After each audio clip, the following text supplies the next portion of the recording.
फाल्गुन माह कृष्ण पक्ष गणेश चतुर्थी की कथा सुनने के बड़े ही रहस्यमयी और चमत्कारी फायदे। मित्रों, सादर जय श्री कृष्ण। हमारे YouTube चैनल में आप सभी का बहुत बहुत स्वागत है। मैं हूं आपके साथ आचार्य धर्मेंद्र शास्त्री। गणेश चतुर्थी प्रत्येक माह में 2 बार आती है। एक शुक्ल पक्ष में आती है, दूसरी कृष्ण पक्ष में आती है। जो शुक्ल पक्ष में गणेश चतुर्थी आती है उसे विनायकी चतुर्थी कहा जाता है, और जो कृष्ण पक्ष में गणेश चतुर्थी आती है उसे संकष्टी गणेश चतुर्थी कहा जाता है।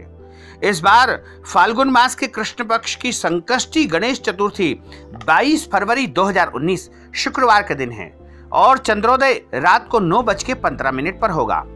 इस गणेश चतुर्थी के दिन आप यदि गणेश चतुर्थी का व्रत करते हैं तो निश्चय ही करें, और यदि नहीं भी करते हैं तो आप इस कथा को जरूर सुन लीजिएगा।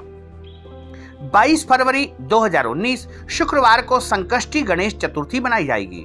संकष्टी चतुर्थी के दिन भगवान गणेश जी की पूजा का विशेष विधान बताया गया है, और संकष्टी गणेश चतुर्थी की पूजा करने से मनुष्य की सारी मनोकामनाएं पूर्ण हो जाती है और सारे संकट और कष्ट दूर हो जाते हैं।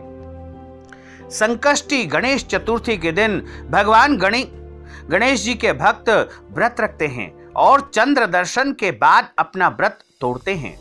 व्रत रखने वाले व्यक्तियों का जो है सारा संकट दूर हो जाता है, सारे संकट समाप्त हो जाते हैं। यदि वो चाहे तो फल का सेवन कर सकते हैं, मिठाई का सेवन कर सकते हैं। मान्यता है कि संकष्टी गणेश चतुर्थी का व्रत एवं पूजन करने से जीवन के सारे संकट तत्काल समाप्त हो जाते हैं।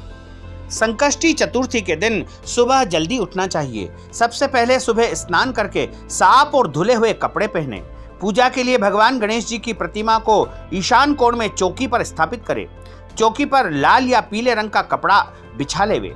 भगवान गणेश जी के सामने आसन लगा करके बैठ जाए और सबसे पहले अपने ऊपर जल छिड़क करके स्वयं को शुद्ध और पवित्र करे, और हाथ में जल लेकर के संकल्प करे कि मैं आज भगवान गणेश जी की प्रसन्नता के लिए व्रत कर रहा हूं। फिर भगवान गणेश जी को जल, अक्षत, गंध, अक्षत, पुष्प, धूप, दीप, नैवेद्य, दूर्वा, लड्डू, पान, धूप, दीप आदि वस्तुएं अर्पित करें।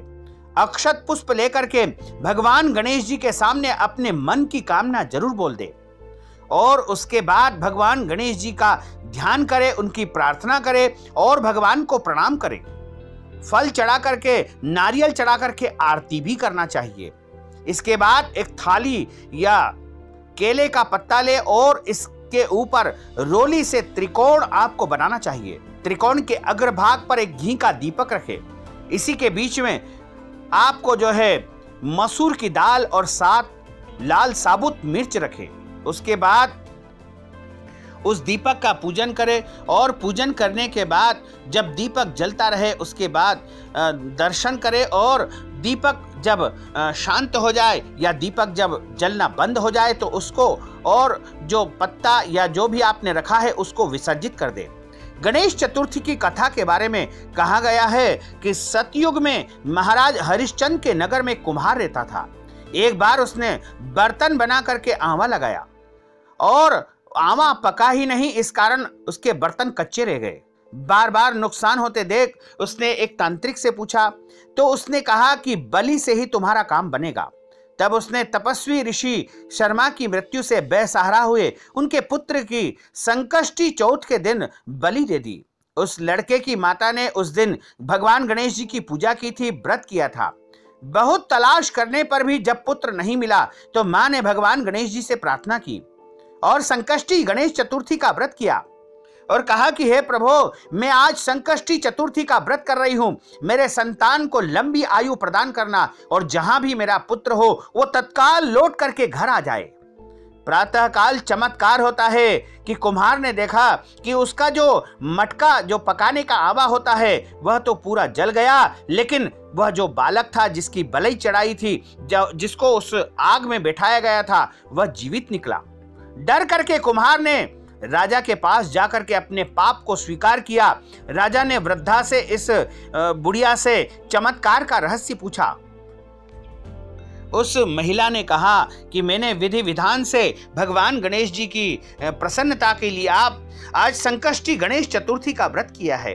और भगवान गणेश जी का विशेष पूजन अर्चन किया है और इनकी कृपा से ही मुझे मेरा पुत्र पुनः प्राप्त हो गया है।